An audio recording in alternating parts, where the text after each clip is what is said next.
All right. Good evening, everybody. Welcome, welcome. I'm Erica. Can everyone hear me okay? Okay. My computer was just freezing up, which doesn't bode well for our session. So fingers crossed. If we haven't met before, I'm Erica. Tonight is the sixth and final session of this group of classes on mental health. We're focusing tonight on some general principles for peaceful living. I am a Boston-based yoga teacher, meditation teacher, Ayurvedic health counselor. So I just want to share, some knowledge with you. There's no physical practice, nothing. It's just going to be a bit of lecture and question and answer. If you have at any point a question, please raise your hand or put it in the chat box, and I will kind of periodically try to multitask and monitor the questions as well. So what is the content of the workshop next week? Okay, so this is going to be a couple of the workshop next week, next Tuesday. It's my Wellness Made Easy 90-minute session from 5 to 6:30. We'll be covering some of it will overlap with this mental health stuff, but there will be some new information as well. But it'll just be all in kind of one compact package for you. And we'll do some movement practices, some breath work, some meditation, and give you some information as well. So I'm going to share my screen with you. You'll get to see the inner workings of Erica's laptop. While you're doing that, can I ask a question about Tuesday? I Yes. didn't realize when I signed up that I had another appointment at that time. Mm-hmm.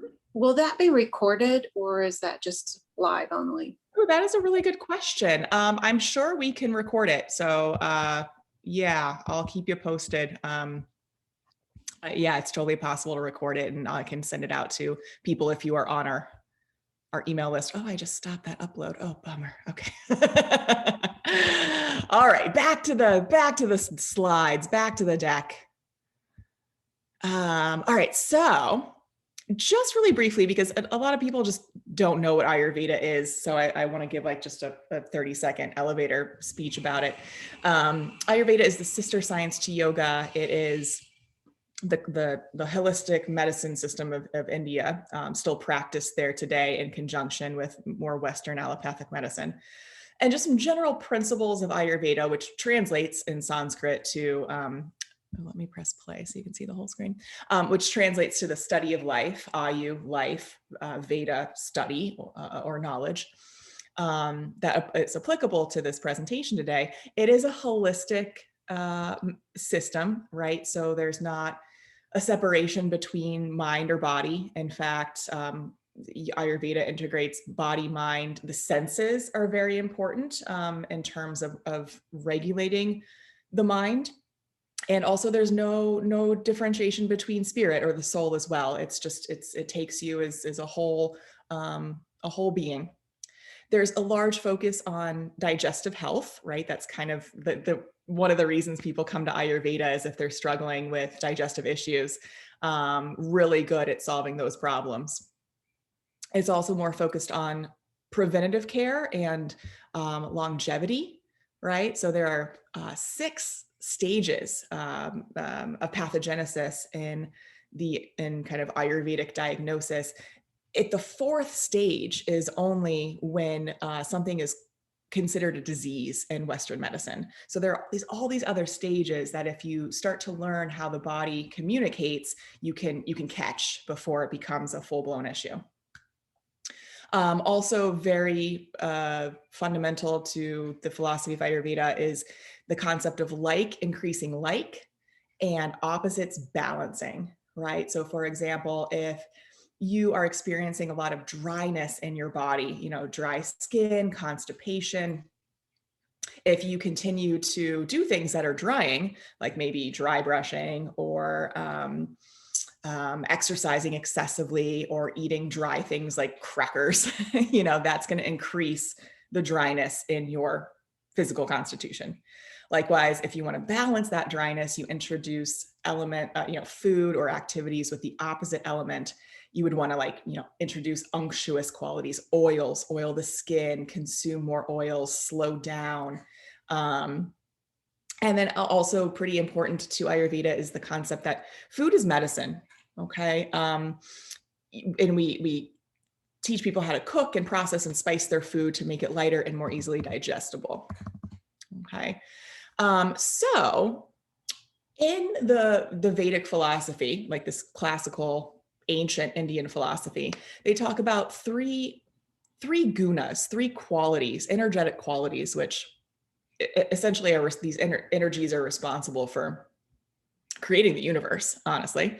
But they are apparent in nature, they're apparent in us and our minds, right? So in relation to mental health, we've kind of been dealing more with rajas and tamas and how to tame those. So rajasic qualities, essentially this is the energy that's responsible for all movement, all change in the world. If it gets, if there's too much of it in the mind, it can result in things like restlessness, hyperactivity, obsessive qualities, addiction, my perfectionist, the workaholics, excessive pride. So these people are going to feel typically overwhelmed, pretty impatient. Competition really, exacerbates rajasic qualities. Angry, irritable, exhausted in the terms of like burnout. Okay, so that's rajas. Tamas is the other end of the spectrum. It's like, whereas rajas is movement, tamas is just like inert. It's not moving. It's very solid and dense. And by the way, these qualities aren't judgments. All of these energies are necessary. Rajas is responsible for us waking up in the morning. Tamas is responsible for us to be able to fall asleep at night. It's the cycle of the seasons. Spring right now, very rajasic. Things are coming alive again. Winter is a very tamasic season. Things are cold and dead and hibernating. Okay. But it's cyclical and all of these energies are necessary. A person with too much tamas in the mind, this is the depression, even anxiety. Anxiety and depression are both based in fear, and fear is tamas. A lack of confidence, grief, you'll feel lethargic, procrastinators, you can't make a decision, even greedy, like tamas has a kind of hoarding quality to it. Okay, and then the third energy is sattva, and that's kind of what we're talking about here tonight. Sattva is all of these adjectives here. It's a lightness, it's a clarity to the mind. You feel in harmony, right? You know the truth, you speak the truth. There's a purity, a goodness. It's a stable quality. There's a sustainable energy in it, right? So you're relaxed but alert. You feel satisfied, calm, peaceful, balanced, wholesome. There's a wisdom and a discernment to it. And you feel focused and confident, right? So those are the sattva is the quality we're talking about tonight and how we can add more of it to our lives. So let me scan through here. All right, so cultivating sattva, daily routines for body, mind, and senses and spirit, right? So that, again, it's a holistic system. A couple of tips here that I have for cultivating sattva physically is to, one, scrape your tongue in the morning. Let me just see here. I want to see if anyone else is sharing their screen. Oh, there we are. So, if your actual physical channels are clogged, that's going to create this tamasic, heavy quality in the body. I want to see some people. There we go. I want to see Melanie. That heaviness, that dullness. So, when you sleep at night, that's the time that your body does its housekeeping, right? Its metabolic functions. And all that waste is excreted in, things like your stool and your urine and your sweat, and also what comes out on your tongue. So you can actually get an actual tongue scraper. Start at the back of the tongue, just do a couple of, scrapes, nothing aggressive. You don't want the tongue to bleed or like irritate the taste buds.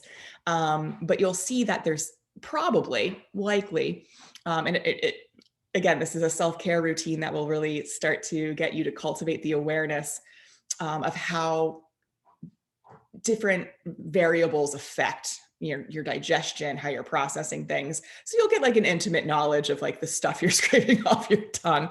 But there'll be a film, it might have a color, it'll have different various levels of consistency or the stickiness. But scraping at your tongue will just helps to increase the metabolic function of the body, right? It clears out that waste so that it's more efficient in that housekeeping. All right. If you don't want to buy a tongue scraper, you can use a spoon. All right. Another tip for physically cultivating sattva in the body is to drink what we call in Ayurveda cooked water. So water's qualities are inherently kind of cold and dense and slimy. And you can see this if if you have a pet and you forget to change their water, or you leave a glass of water out overnight and you start to see how it becomes slimier, right? There can be a film on the glass or on the bowl. So we want to process water to make, and that sliminess can really clog up your digestion, right? Especially if it's cold water. So we want to process that water to make it more easily digestible by cooking it, which essentially means boiling it. Okay. It needs to be an open boil though, not like in a kettle where all the steam and stuff is just recycled in there. So open boil for at least 5 minutes. The longer it's cooked, the lighter it will become. And you don't have to necessarily even drink it hot afterwards. It's nice to, especially in the morning, to have hot water because it's just like, cleaning out the pipes. If your kitchen sink is clogged with grease, you don't throw cold water down it, right? You dump the hot water down it to clear it out. Same principle with the body.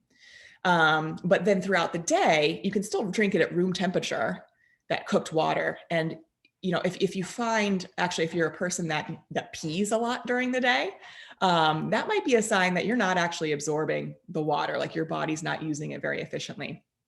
So if you try incorporating drinking cooked water throughout the day, you might pee less because your body's actually using that moisture in a way that's, facilitates health.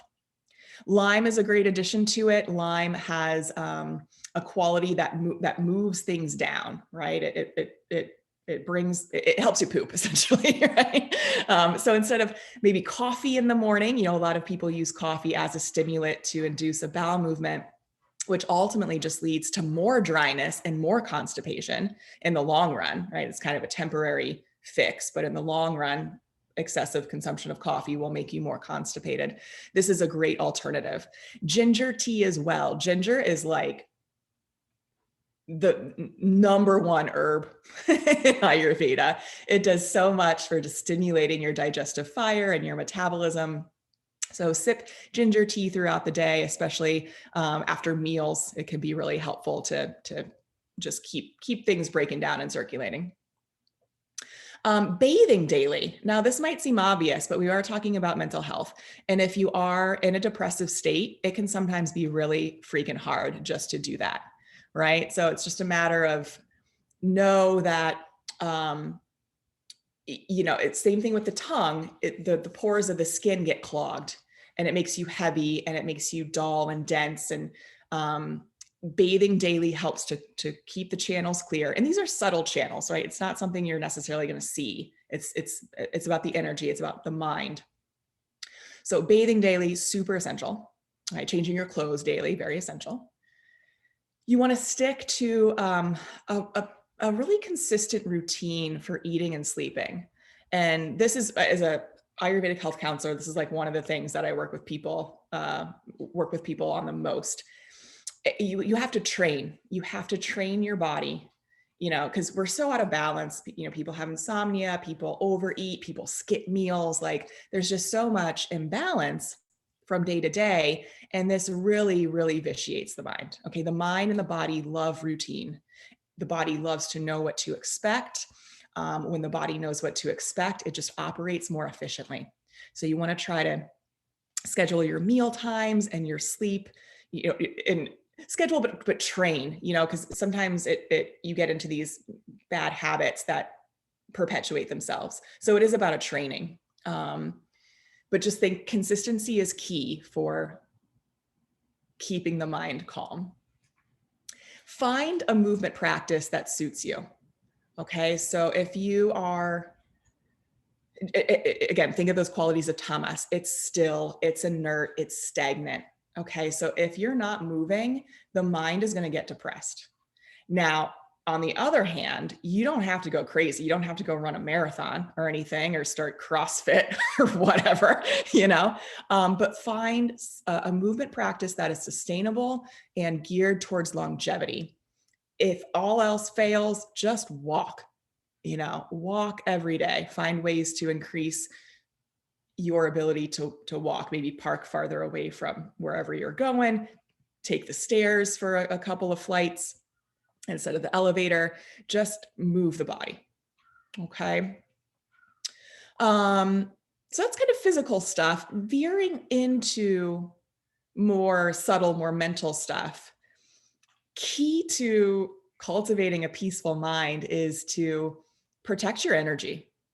Okay. And this is also really, really hard. This is really hard for people in this modern day where we're so connected through technology and we kind of fetishize busyness, like if your schedule's not packed, if you aren't overworking, like you aren't worth anything, which is totally wrong.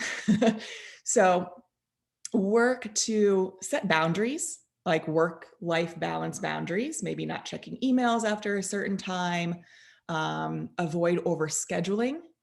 Even, and I'm guilty of this as well. Like I like to book things back to back because I'm like, oh, I'm gonna be so efficient or whatever. But then what happens is I skip meals, I get fatigued.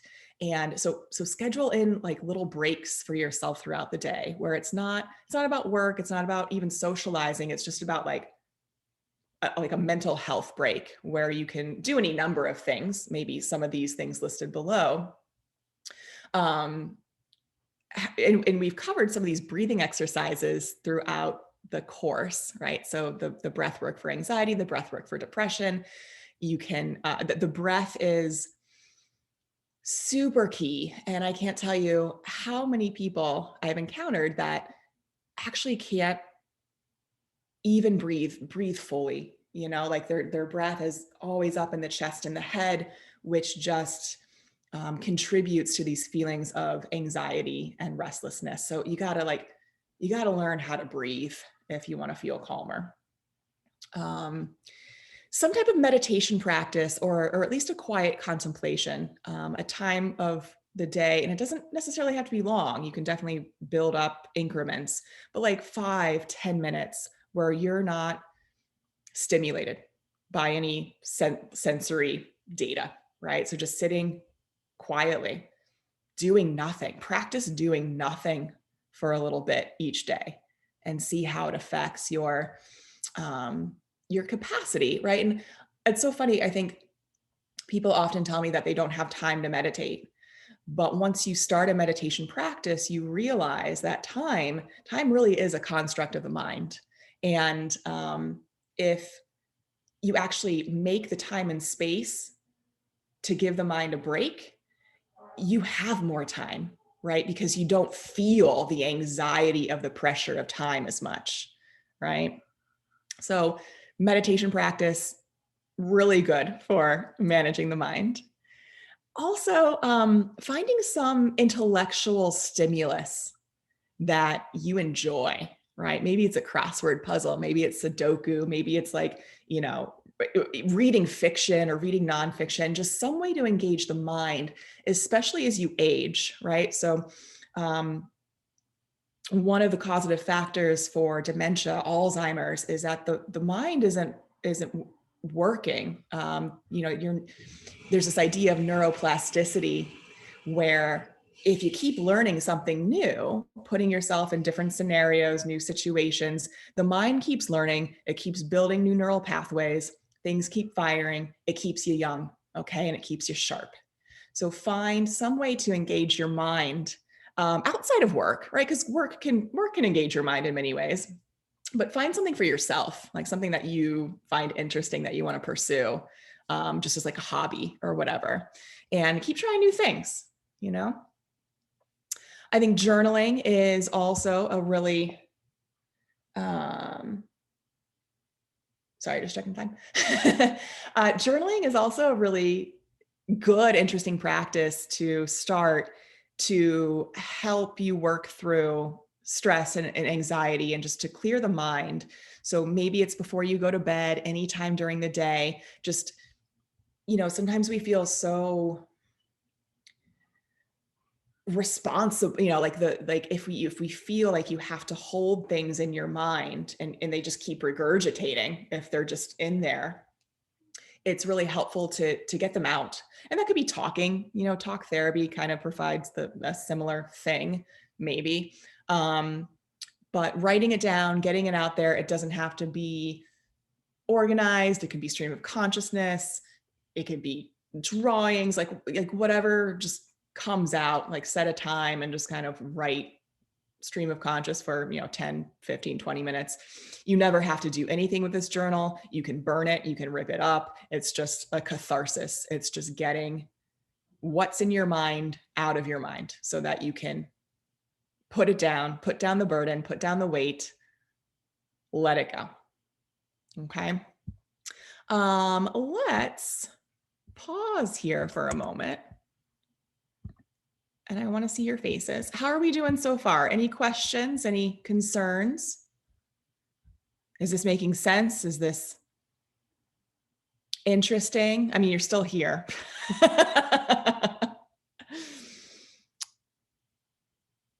Melanie, are you coming to me? I can't tell. Oh, she's like, peace out.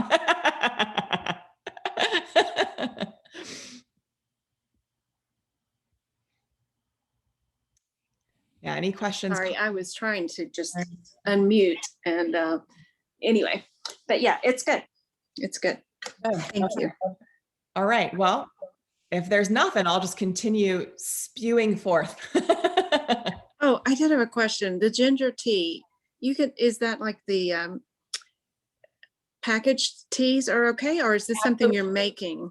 Yeah, you can use any prepackaged ginger tea from your Trader Joe's or your whatever supermarket. I mean, you could also make fresh ginger tea, getting the root and peeling off the skin and chopping it up and bringing that to a boil.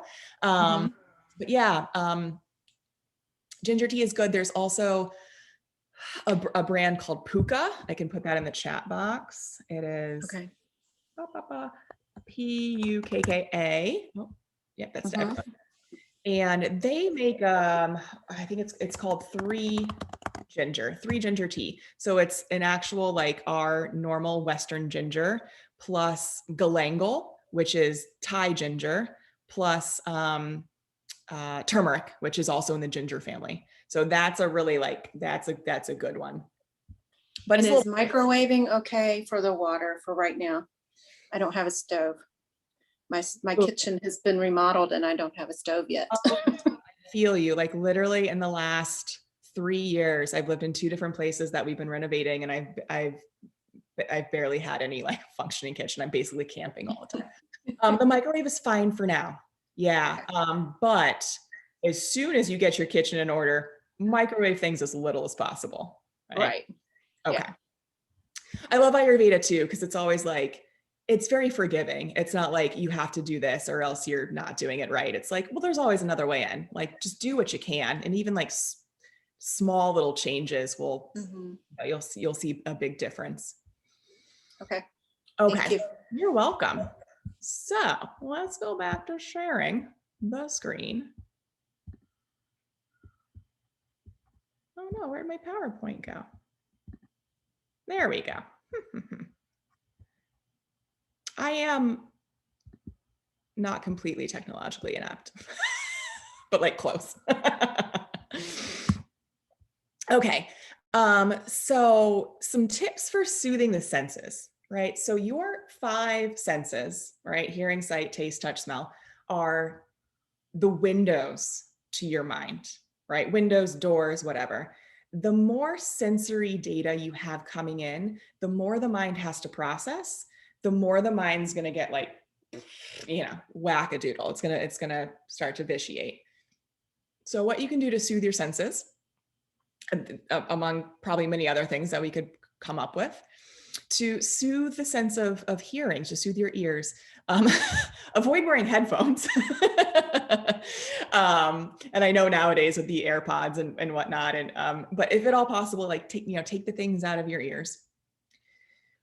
My tip, the thing that I need to do, or else I really feel it, is to wear ear muffs, like cover the ears when it's windy. Wind really aggravates the mind. And there's a reason for that Ayurvedically, which is probably outside the scope of this conversation, but wind will mess with your mind if it gets in your ears. So cover them up.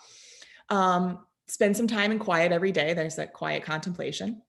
You can also put oil in your ears, just like a kitchen oil, like a sesame oil, an olive oil. Probably avoid coconut oil, but any warming oil, sesame, olive oil, sunflower oil, right? And that provides like a little buffer, like not just physically, but like mentally, it provides a buffer to the things that you hear. Avoid loud, harsh sounds and music unless you're intentionally trying to like rile yourself up. Like if you're feeling like a little sluggish and you have, a social engagement or something later, like listening to some like lively tunes will change your mood, will lift your energy. But if you're feeling anxious, be mindful of the types of music and the types of sound you're consuming. Right, trying to make it soothing. In terms of sight, limit screen time as much as possible. I know, again, like in our society, especially in the pandemic, like we're constantly inundated with screens, but set the boundaries. Put the phone away an hour or more before bed. Limit the TV time. Eye yoga is very helpful, like just doing eye exercises, right? Because if you're looking, the eye gets very trained and fatigued just focusing in front of you. So if you're able to roll the eyes around and move them left and right and up and down, that's a nice little break for the eyes. Palming, warming the hands and just closing out the light for a couple of minutes every, hour or two or whatever, when the eyes start to feel fatigued, is very helpful. Sleeping at night, or if in a restorative yoga pose, putting an eye pillow, something heavy. There's like little sandbags or rice bags that you put on the eyes, or sleeping with an eye mask is very helpful. Just flushing with cool water, right? Especially in the morning, you want to get like the crust out, scraping your tongue, getting the crust out of your eyes. And also avoid disturbing imagery. So those things like scary movies, like the true crime thrillers, right, can really in excess affect the mind. Okay. Taste, as much as possible, you want to eat organic, fresh, whole, meaning unprocessed foods. Leftovers, I know, can be iffy. You really don't want to eat food that's been left over for more than a day, right? Again, it's going to increase the tamas. It's going to make you heavier, duller, depressed. So eat fresh foods, things that are had some life in them, and then you consume them very close to until they before they become stale or unripe or too ripe or whatever. Cut down on salt. Too much salt affects your ability to taste other tastes, right? So cutting down on salt will make your food eventually more flavorful. And again, more of these subtle aspects, practice right speech. So, things like practice not criticizing people, like, or not gossiping, right? Use your sensory organs in a way that's positive instead of negative. Touch, oiling the skin, massage with oil, like any just positive touch, hugging, dressing warmly. Avoid wearing clothes that are too tight or scratchy. Right? And sense of smell, use fewer products with a chemical fragrance, or like, those harsh chemical cleaners like bleach, I've for the past couple of years just kind of cut out beauty products and cleaning products with these artificial fragrances. And now when I do smell something that contains it, it's like, whoa, it's so obvious. But we just don't know how much it affects us because it's like artificial scents are in everything. Artificial flavors are in everything. So you just start to be more mindful, check the labels and see what's actually in the stuff that you're consuming, not just internally, but also in your environment. Okay, you can substitute like essential oils or just fresh flowers. And in terms of body odor, right, the best way of combating body odor is to eat a healthy, clean diet, right? Because most of that like BO comes from things like onions and garlic and meat, right? You get the meat sweats. So eating more fruits and vegetables will help cleanse your sweat as well. All right, what else? So again, a little bit more about the environment, keeping your home clean and tidy, right? So cleanliness is next to godliness. When you're in a home that is disorganized and messy and dirty, you don't feel good, right? That reflects in your physical constitution, it reflects in your mind. So clean up, it does wonders for mental health. And even Marie Kondo, the what is it, the life-changing magic of tidying up, right? So like the organizational queen in Marie Kondo. Have things that are living in your home. Okay, so if you don't have pets or you're allergic to pets, plants, I have 7 plants right now in here, and I've been really good about keeping them alive. I used to like go through a plant every season, but I get up, I miss them every morning. Like it's a way to channel your energy and to help cultivate life, especially if children are one way, right? Very time consuming and committed way. But, in the absence of rearing children, maybe you get a pet, maybe you, take care of plants. Being able to take care of something is really good to lift you out of depression, and just the routine of taking care of something also helps to quell anxiety. Colors, surround yourself with colors that are soothing, right? So white, blue, yellow, pastels. I love kind of a gray, like neutral palette, earth tones. Bright colors are going to be very rajasic to the mind. Black is going to be very tamasic to the mind, right? So try to, use your paint and use lighting in a way that lifts your mood and supports your mind. In terms of materials, as much as possible, you want to avoid plastics, the overconsumption of paper towels, and this is something I'm working on myself, which is why it's in there. Get reusable stuff. Just in some small way, just focusing on sustainability, and this is kind of connecting with the spirit as well. A way to step outside of yourself and look at a bigger picture and know that you're not the only one in existence. Like you have a whole community and tribe, and there's an interrelation between you and every person and every living, sentient being, your pets, your plants, so that you're not alone, and you perhaps start to think about making choices in your life that support that decision, or like that show that you understand that there's an interconnected web for humanity. So you can get natural product stuff. You can get like wooden spoons and instead of plastic, reusable towels instead of paper. So just like a small step towards recognizing that you're just a tiny bit of a larger picture. Connecting with community, you got to find your tribe. You got to surround yourself with good company, right? Because those are the people who are going to keep lifting you up again and again. Friends, colleagues, just people with similar interests, similar positive mindsets, right? Because you can also if you surround yourself with negative people, there's that, it can get into this gossipy, complaining cycle where it's just like everything's shitty. So try to seek out and surround yourself with people who are positive, and not in like an annoying way, not in a like I ignore everything that's wrong in the world, or I don't, I'm like spiritually bypassing structural racism or anything like that. Like, it's just find people who are on a similar mission as you, have a similar purpose to you, and rely on each other. Reach out when you need support, and let other people bolster you.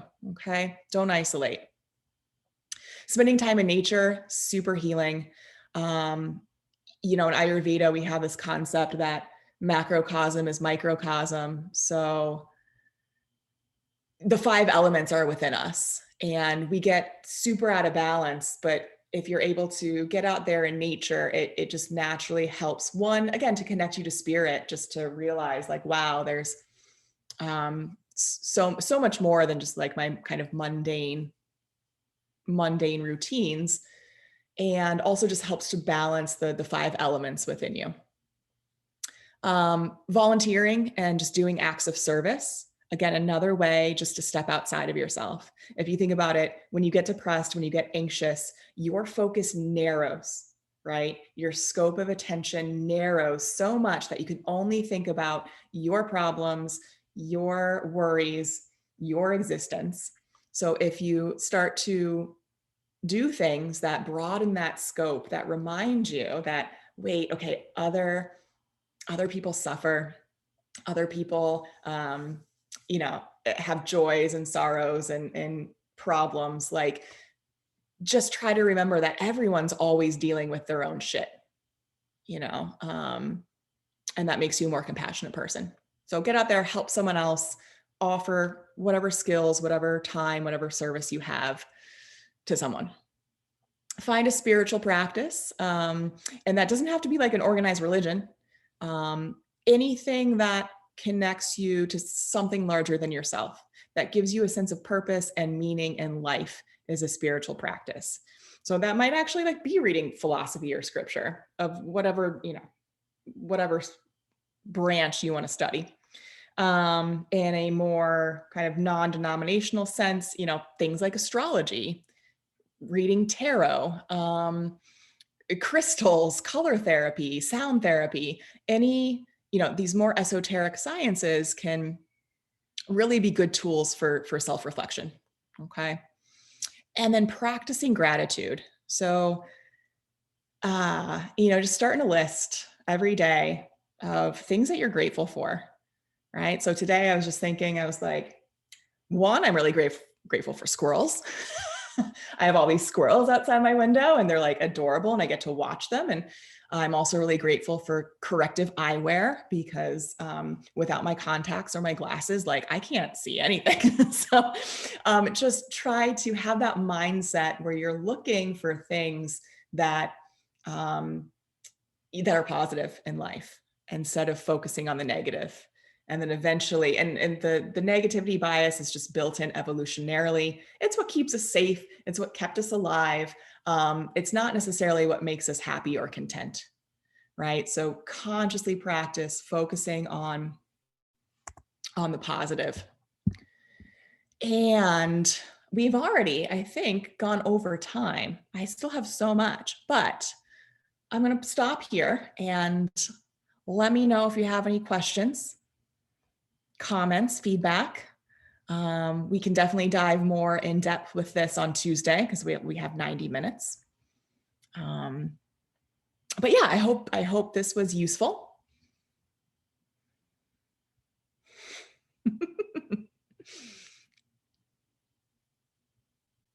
Yeah.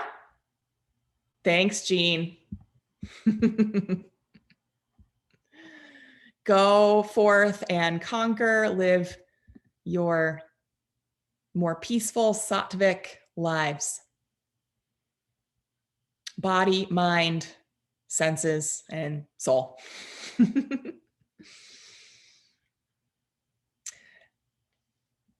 Thanks, Barbara. Thanks, Ashley. Yeah, bye, Melanie.